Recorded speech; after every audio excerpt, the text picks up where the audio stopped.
എല്ലാവർക്കും നമസ്കാരം മക്കളെ. എല്ലാവരും സുഖമായിട്ടിരിക്കുന്നു വിശ്വസിക്കുന്നു. കണ്ടല്ലേ, ഇന്ന് ഞാൻ നിങ്ങളുമായിട്ട് ഷെയർ ചെയ്യുന്ന കണ്ടൊരു സോഫ്റ്റ് ആൻഡ് ടേസ്റ്റി ചപ്പാത്തിയാണ്. ചപ്പാത്തി ഉണ്ടാക്കിയിട്ട് സോഫ്റ്റ് ആകുന്നില്ലെന്ന് പരാതി പറയുന്നവർക്കും അറിയാൻ പാടില്ലാത്തവർക്കും വേണ്ടിയാണ് ഇത് ചെയ്യുന്നത്. കണ്ടില്ലേ, പെട്ടെന്ന് അത് പൊങ്ങി വരികയും രണ്ട് വശവും നല്ല മൂത്ത് നല്ല സോഫ്റ്റ് ആയിട്ടുള്ള ചപ്പാത്തിയാണ്. വരാത്ത കുഞ്ഞുങ്ങൾക്കും പ്രായമുള്ളവർക്കും ഒക്കെ കഴിക്കാൻ പറ്റുന്ന നല്ല സോഫ്റ്റ് ആൻഡ് ടേസ്റ്റി ചപ്പാത്തി. കണ്ടില്ലേ, ഇത് കറിയൊന്നും ഇല്ലെങ്കിലും കഴിക്കാം. അപ്പോൾ ഇത് ചെയ്യാൻ വേണ്ടി ഒരു പ്രത്യേക ട്രിക്കാണ് ഞാൻ ഉപയോഗിച്ചിരിക്കുന്നത്. ആ ട്രിക്ക് ഈ വീഡിയോ കണ്ടെങ്കിലേ നമുക്ക് മനസ്സിലാവുകയുള്ളൂ മക്കളെ. അപ്പം ഇത് കണ്ടില്ലേ, കറി ഇല്ലെങ്കിൽ എന്ത് കറിയുടെ കൂടെയും നമുക്ക് കഴിക്കാം. അപ്പോൾ കുഞ്ഞുങ്ങൾക്കൊക്കെ പൊറോട്ട കഴിക്കുന്ന ഒരു ഫീലും ആയിരിക്കും. കുഞ്ഞുങ്ങൾക്കൊക്കെ ഇഷ്ടപ്പെടും ഇതേ രീതിയിൽ തയ്യാറാക്കി കൊടുത്താൽ. അപ്പോൾ ഇതിനായിട്ട് നല്ലൊരു ഗ്രീൻ പീസ് കുറുമയും അല്ലെങ്കിൽ ഗ്രീൻ പീസ് കറിയും തയ്യാറാക്കുന്നത് നല്ല കൊഴുത്ത ചാറോട് കൂടിയുള്ളൊരു ഗ്രീൻ പീസ് കറിയാണ്. അപ്പോൾ ഇത് എന്തിൻ്റെ കൂടെയും കഴിക്കാൻ പറ്റുന്ന ഒരു ഗ്രീൻ പീസ് കറിയാണ് മക്കളെ. അപ്പോൾ ഈ രുചികരമായിട്ടുള്ള ഈ ഗ്രീൻ പീസ് കറി ചപ്പാത്തി എങ്ങനെ തയ്യാറാക്കിയിരിക്കുന്നത് നമുക്ക് വീഡിയോ ഒന്ന് കണ്ടു നോക്കാം. നമ്മൾ ഈ മാവ് കുഴയ്ക്കുന്നത് ചൂടുവെള്ളത്തിലാണ്. അങ്ങനെ ഉപ്പിട്ട് വെള്ളം തിളപ്പിച്ചെടുക്കുന്നുണ്ട്. അതിനായിട്ട് ഒരു 500 ഗ്രാം കണക്കാക്കിയാണ് നമ്മൾ ഗോതമ്പ് പൊടിയാണ് എടുക്കുന്നത്. ഗോതമ്പ് പൊടി 500 ഗ്രാം 2 കപ്പ് എടുക്കുന്നുണ്ട്. അതിലേക്ക് ഞാൻ ഒരു 100 ഗ്രാം കണക്കാക്കി മൈദാമാവും ചേർക്കുന്നുണ്ട്. പിന്നെ ഇതിലേക്ക് 2 ടീസ്പൂൺ വെളിച്ചെണ്ണയും ചേർക്കുന്നുണ്ട്. ഇങ്ങനെ ഒന്ന് മിക്സ് ചെയ്യാം. നമുക്ക് ഉപ്പിട്ട് തിളപ്പിച്ച വെള്ളം നമുക്ക് ആവശ്യത്തിന് ഒഴിച്ച് നമ്മുടെ സ്പൂൺ കൊണ്ട് ഇങ്ങനെ നമ്മൾ കൈ ചൂടായതുകൊണ്ടാണ്. അല്ലെങ്കിൽ നമ്മൾ മാവൊക്കെ കുഴയ്ക്കുമ്പോൾ ഇങ്ങനെ സ്പൂൺ വെച്ച് ഉപയോഗിച്ചാൽ നമ്മുടെ കയ്യിലൊന്നും പറ്റത്തില്ല. അല്ലെങ്കിൽ നമ്മുടെ കയ്യിലെല്ലാം ഇങ്ങനെ ഒട്ടിപ്പിടിച്ചിരിക്കും. അപ്പോൾ ഇതിങ്ങനെ ചെയ്താൽ നമ്മുടെ കയ്യിലധികം ഒട്ടിപ്പിടിക്കാതെ നമുക്ക് ഇരിക്കും. അപ്പോൾ ഇതേ രീതിയിൽ നമ്മൾ കുറച്ച് വെള്ളവും ഒഴിച്ചു കൊടുക്കുക. നല്ലതുപോലെ നമ്മൾ സാധാരണ നല്ല മയത്തിൽ അങ്ങനെ വലിയ ലൂസും ആവണ്ട. നമുക്കറിയാമല്ലോ ചപ്പാത്തിക്കൊക്കെ നമ്മൾ കുഴയ്ക്കുന്ന ഒരു രീതി. എന്നിട്ട് നമ്മളിങ്ങനെ നോക്കണം. വെള്ളമില്ലെങ്കിൽ കുറച്ചുകൂടെ ഒഴിച്ചു കൊടുക്കുക. പിന്നെ നമ്മളിങ്ങനെ മിക്സ് ചെയ്തിട്ട് നമുക്ക് കൈ കൊണ്ട് പിന്നെ കുഴച്ചെടുക്കാം. കാരണം അല്ലാതെ നമ്മൾ ഈ ഇടയ്ക്കൊക്കെ നമ്മുടെ മാവ് കണ്ടില്ലേ അങ്ങ് കയറും. നമ്മളതിങ്ങനെ ഒന്നുകൂടെ നോക്കണം. ഇങ്ങനെ നോക്കിയിട്ട് മയമില്ലേ വീണ്ടും നമുക്ക് വെള്ളം ഒഴിച്ചു കൊടുക്കാം.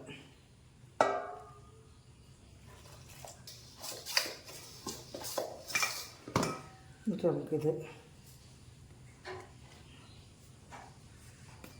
കൈ കൊണ്ട് ഇങ്ങനെ കുഴച്ചെടുക്കാം. കയ്യിലൊക്കെ പറ്റും എങ്കിലും നമ്മൾ വെള്ളം ഒഴിക്കുമ്പോൾ പറ്റുന്ന പോലെ നമ്മുടെ കയ്യിലാവത്തില്ല. അതേ രീതിയിൽ നമുക്കിങ്ങനെ കുഴച്ചെടുക്കാം. അപ്പോൾ ഇങ്ങനെ ചെയ്ത് കൊടുത്താൽ കുട്ടികൾക്കൊക്കെ ഇഷ്ടപ്പെടും. നമ്മൾ വല്ലപ്പോഴും ചെയ്താൽ മതി. ഒരു പൊറോട്ടയുടെ ഒരു ടേസ്റ്റും വരും. ഇപ്പോൾ പിള്ളേർക്കൊക്കെ പൊറോട്ട അല്ലേ ഇഷ്ടം. ഇനി ഇതേ രീതിയിൽ നമുക്കങ്ങ് കണ്ടില്ലേ കുഴച്ചെടുക്കുക. അപ്പോൾ ഇത് ഞാനങ്ങ് നല്ലതുപോലെ മയത്തിലൊന്ന് അയച്ച് കുഴച്ച് എടുക്കുക. കണ്ടില്ലേ, നമ്മുടെ കയ്യിൽ എന്തെങ്കിലും കണ്ടോ? മറ്റേ നമ്മൾ കയ്യിലാണ്ട് ഇവിടെ എല്ലാം ഇങ്ങനെ ഇടയ്ക്കിടയ്ക്ക് എല്ലാം കയറിയിരിക്കും. ഇപ്പോൾ ഇങ്ങനെ ചെയ്തുകൊണ്ട് കയ്യിലൊന്നും അധികം ഇങ്ങനെ പറ്റിയിട്ടില്ല. കണ്ടില്ലേ, ഇനി ഞാനിത് നന്നായിട്ട് കുഴച്ച് നല്ല പരുവാക്കിയിട്ടുണ്ട്. നമ്മുടെ മാവ് കണ്ട് ഈ പരുവായിട്ടുണ്ട്. കണ്ട് ഇതേ രീതിയിലാണ് ഇങ്ങനെ ഇരിക്കണം നമ്മുടെ മാവ്. ഇതേ രീതിയിൽ ലൂസാണ് ഇങ്ങനെ ഇരിക്കണം. കണ്ടോ, അധികം അങ്ങ് കട്ടിയാവരുത്, അധികം അങ്ങ് ലൂസും ആവരുത്. ഇതേ മോഡലിലാണ് നമ്മൾ ചപ്പാത്തിക്ക് കുഴച്ച് വെക്കാനുണ്ടെങ്കിൽ നമുക്ക് സോഫ്റ്റ് ആയിട്ടുള്ള ചപ്പാത്തി നമുക്ക് കിട്ടുകയുള്ളൂ. ഇതേ രീതിയിൽ നമുക്കിവിടെ ഒരു 10-15 മിനിറ്റ് ഇവിടെ മാറ്റി വെക്കാം. ഈ സമയത്ത് നമുക്ക് ഇതിനുള്ള കറി തയ്യാറാക്കാം. ഞാനിന്ന് ഗ്രീൻ പീസാണ്. അപ്പോൾ അത് നല്ല സിമ്പിൾ നല്ല ടേസ്റ്റി ഒരു ഗ്രീൻ പീസ് കറി തയ്യാറാക്കാം. ഇത് ഇരിക്കട്ടെ, നമുക്കൊന്ന് അടച്ച് ഇവിടെ ഒരു 10-15 അല്ലെങ്കിൽ ഒരു 20 മിനിറ്റ് വെച്ചേക്കാം. എന്നാണ്ട് ഈ പാത്രം വെച്ചാണ് ഇങ്ങനെ അടച്ച് വെക്കുന്നത്. അപ്പോൾ ഗ്രീൻ പീസ് കറി വെക്കാനായിട്ട് 200 ഗ്രാം ഗ്രീൻ പീസ് ഇന്നലെ രാത്രിയിലെ വെള്ളത്തിലിട്ട് കുതിർത്ത് എടുത്ത് വെച്ചിട്ടുണ്ട്. പിന്നെ അതാണ്ട് ഒരു ഉരുളൻകിഴങ്ങ് നമുക്ക് ആവശ്യത്തിന് എടുക്കാം. ഞാൻ ഒന്നേ എടുത്തിട്ടുള്ളൂ. പിന്നെ ഒരു 3-4 ബീൻസ്, ഒരു 2 സവാള, ഒരു 3-4 പച്ചമുളക്, 2 പച്ചമുളക് എടുക്കത്തുള്ളൂ. പിന്നെ ഈ ബീൻസിൻ്റെ ഈ സൈഡൊക്കെ ഇങ്ങനെ നമ്മളങ്ങ് ഉരിഞ്ഞെടുക്കും കേട്ടോ. അറിയാത്തവർക്ക് വേണ്ടിയാണേ ഇങ്ങനെ കാണിക്കുന്നത്.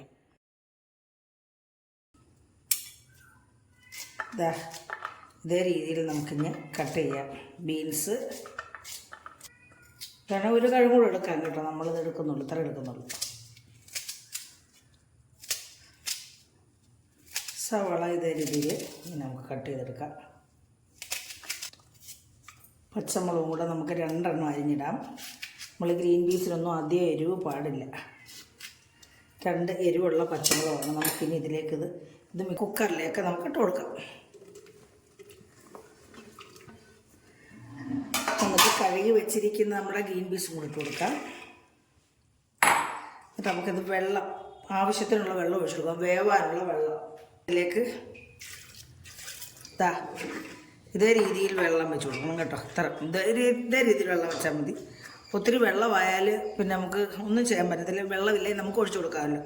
അപ്പോൾ ഇതിലേക്ക് നമ്മൾ ഉപ്പും മഞ്ഞൾപ്പൊടി ഇട്ടത് വേവിച്ചെടുക്കാം. 1/4 സ്പൂൺ മഞ്ഞൾപ്പൊടി, 1/2 ടീസ്പൂൺ കണക്കാക്കി ഉപ്പും കൂടി ഇട്ട് കൊടുക്കുക. എന്നിട്ട് നമുക്കിത് കുക്കർ അടച്ച് വെച്ച് നമുക്ക് അടുപ്പേ വിളിച്ച് അത് വേവുന്ന 2 വിസിലടിച്ച് സിമ്മാക്കി ഒരു 2-3 മിനിറ്റ് സിമ്മിൽ വെച്ച് വേവിച്ചെടുക്കും. അപ്പം നമ്മുടെ മാവെല്ലാം സെറ്റായി വന്നിട്ടുണ്ട്. നമുക്കിനി ഓരോരോ ഉരുളകളായിട്ട് ഇത് മാറ്റി വെക്കാം, അല്ലെങ്കിൽ നമുക്ക് പ്രയാസമായിരിക്കും പിന്നെ എപ്പോഴും ഉരുട്ടി എടുക്കാനായിട്ട്.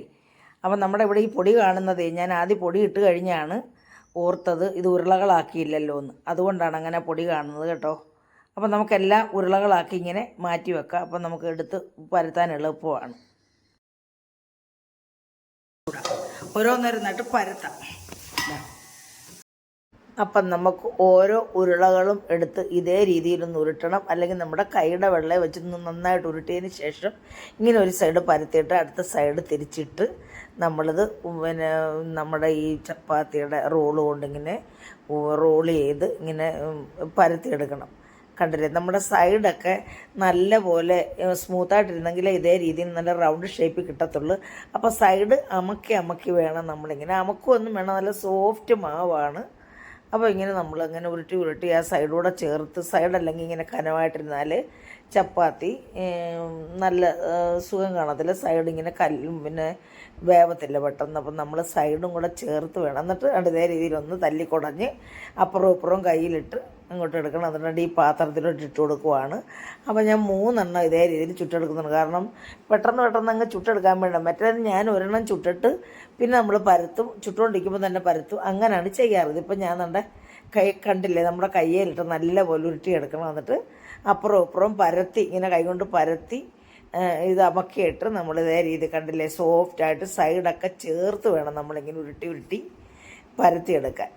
അപ്പം നല്ല മയമായിട്ടും നല്ല സൈഡൊക്കെ അല്ലെങ്കിൽ ഇങ്ങനെ കനമായിട്ടിരിക്കും. ഇപ്പോൾ സൈഡ് കനമാകാതിരിക്കാതെ തക്ക രീതിയിൽ സൈഡൊക്കെ കൂടെ ചേർത്താണ് നമ്മളാണ്ടത് പിന്നെ പരത്തുന്നത്. അപ്പോൾ ഇതും ഇതേ രീതിയിലെടുത്ത് നമ്മളിങ്ങ് എടുക്കുന്നുണ്ട്. അങ്ങനെ ഇതേ രീതിയിൽ എല്ലാം നമുക്കിങ്ങ് പരത്തിയെടുക്കാം.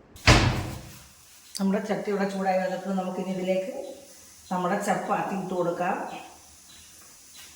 ഇതൊന്ന് തൂത്ത് കൊടുക്കാം, വല്ല ചൂടൊക്കെ ആയിട്ടുണ്ടെങ്കിൽ. അത്രയും നേരം ചൂടായി കിടന്നല്ലേ. അപ്പം ഞാനിതങ്ങോട്ട് ഇട്ട് കൊടുക്കുകയാണ്.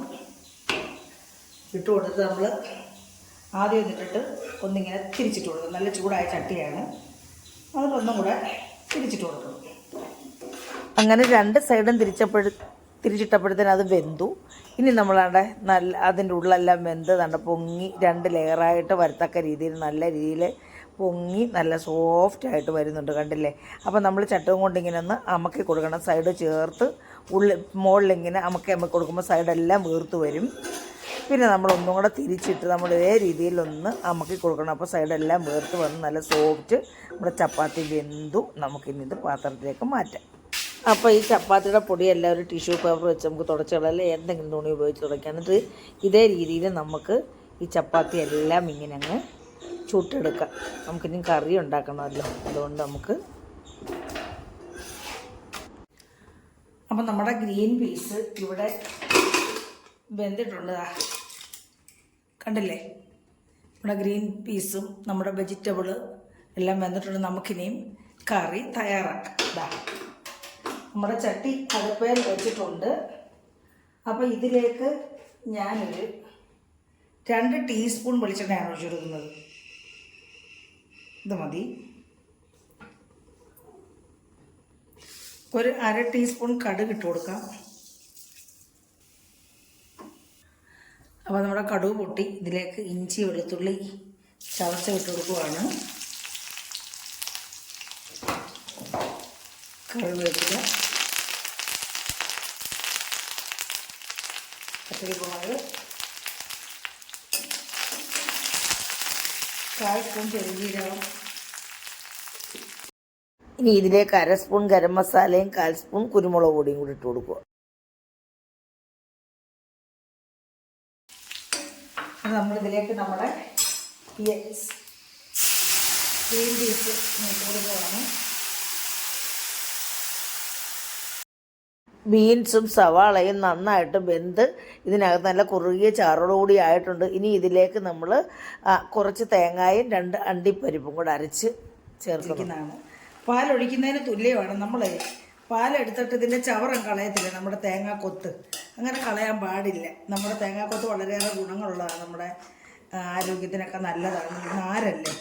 അപ്പോൾ ഇത് കഴുകി ഞാൻ കുറച്ച് വെള്ളം ഒഴിച്ചു കൊടുക്കുക. നമ്മുടെ കുറുകിയ ചാറോടുകൂടിയുള്ള ഗ്രീൻ പീസ് കുറുമ അല്ലെങ്കിൽ ഗ്രീൻ പീസ് കറി ഇവിടെ റെഡിയായി. അങ്ങനെ നമ്മുടെ ചപ്പാത്തിയും സോഫ്റ്റ് ചപ്പാത്തിയും റെഡിയായി. കണ്ടില്ലേ, നമുക്ക് കറിയൊന്നും ഇല്ലെങ്കിലും നമുക്കിത് കഴിക്കാൻ നല്ല സോഫ്റ്റാണ്. അപ്പോൾ മക്കളെ, എല്ലാവർക്കും ഈ വീഡിയോ ഇഷ്ടപ്പെട്ടു കാണുമെന്ന് വിശ്വസിക്കുന്നു. ഇഷ്ടപ്പെട്ടുണ്ടെങ്കിൽ എല്ലാവരും പഴയതുപോലെ കമൻറ്റും ലൈക്കും സബ്സ്ക്രൈബും ചെയ്ത് സഹായിക്കുക. അടുത്ത ഒരു നല്ല വീഡിയോ ആയിട്ട് വരുന്നവരെയും മക്കളെ എല്ലാവർക്കും എൻ്റെ നന്ദി, നമസ്കാരം.